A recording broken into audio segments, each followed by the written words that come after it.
Hello everyone, I'm Dr. Stock. This video is for entertainment purposes only. Today I'd like to take a look at the week ahead and just a few stocks that I think are worth mentioning. One that I've talked about before, actually several that I've talked about before, and one that I don't think that I've talked about yet on this channel.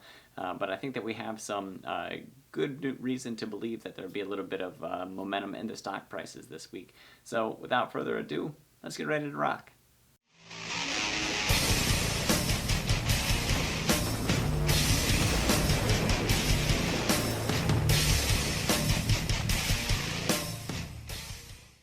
Welcome back.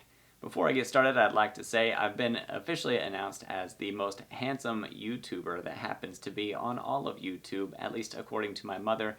According to my fiance, I'm second or first, depending on whether or not Meet Kevin has a beard. So, I guess that's exciting.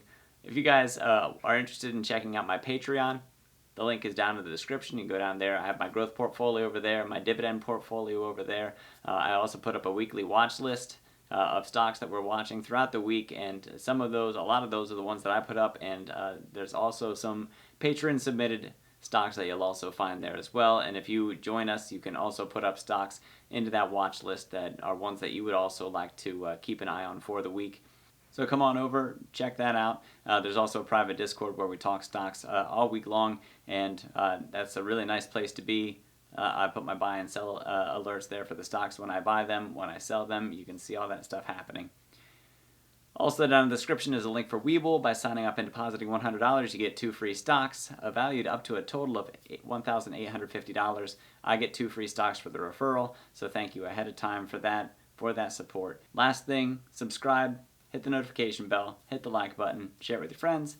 Let's get on to the stocks. Alright, so what we're looking at here is a week of different events that I pulled from. This is from Investopedia, so as you look through, I'll show you, there's a link that where I got it. I'll show you what it's titled. You guys can look it up if you want to, and you can make your own considerations for what you think about it.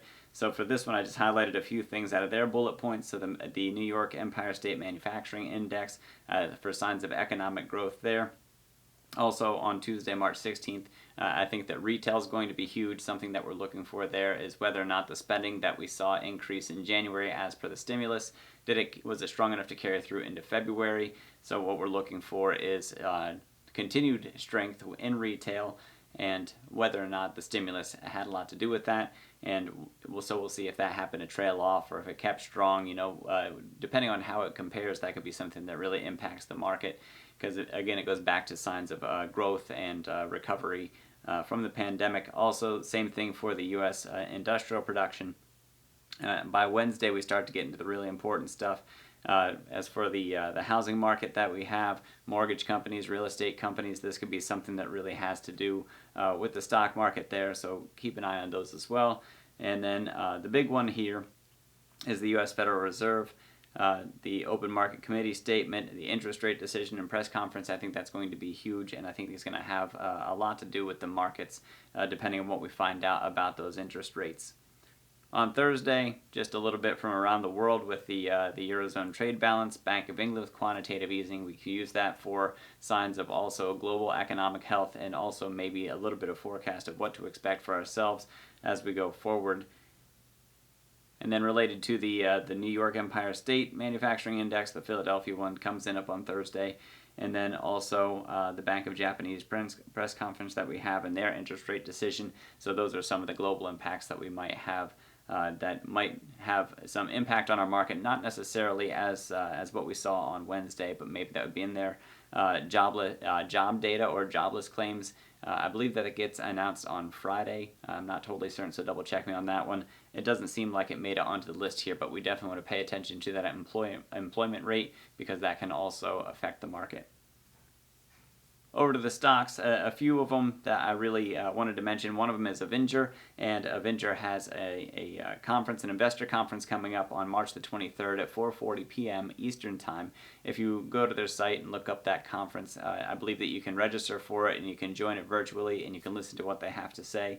And that would be a day, let me see, on the 13th. I believe that's a Tuesday, and it would be during the after hours, but it is on the NASDAQ, so it is something that will still be tradable in the after hours. So you can, if you hear some news that would be really good that you would hear that you would think would be a catalyst in driving up their stock price, or maybe something that would be a negative that would bring their stock price down, it could be something that you could be there to listen to and be in early or be out early, depending on what sort of news you get. Avinger is a company that I like. I really do enjoy reading about their product, and from as far as I could see when I read up about other companies and the offerings that they had, I didn't really see anybody who compares with the Lightbox system that they have. And I believe the Lightbox 3, their third generation of it, is being released in Q1 or Q2 of this year, or are being filed for approval. I forget what exactly the number of the SEC or the FDA filing goes with that, a 510 or a 501k or something like that. I get all those numbers confused after a while.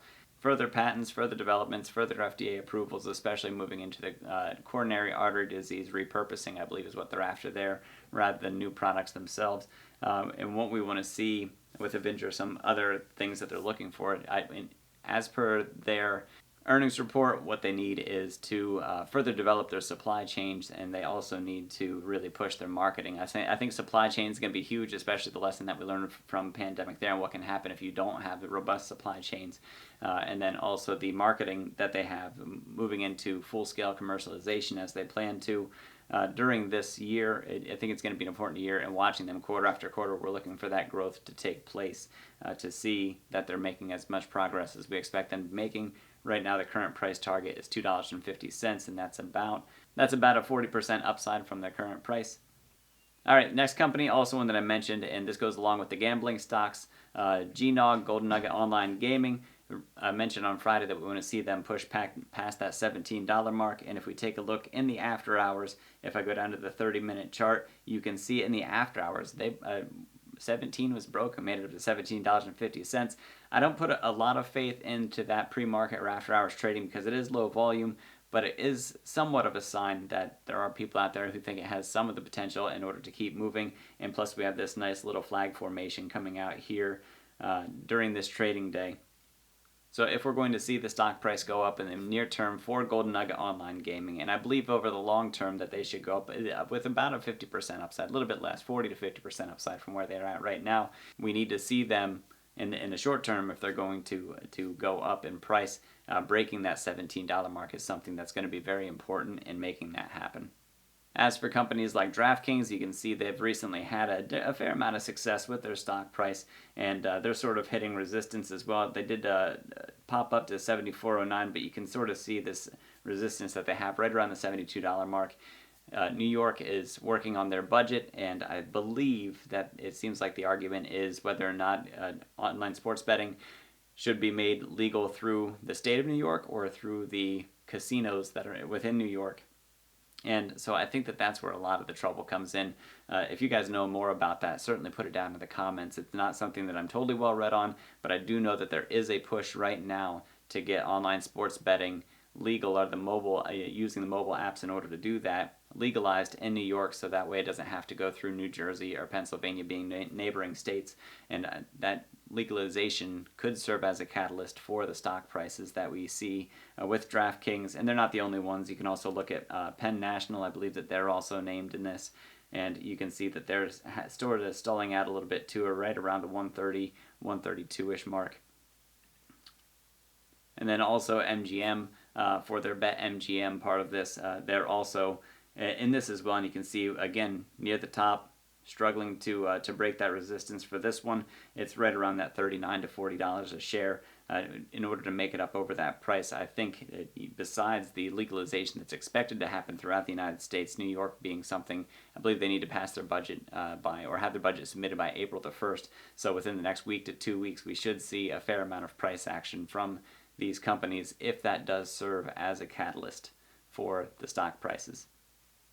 All right, the last stock is AMD, Advanced Micro Devices, and you can see that they've tumbled from almost $100 a share, $99.23, and they had a big fall down to it looks about like $73-ish or so.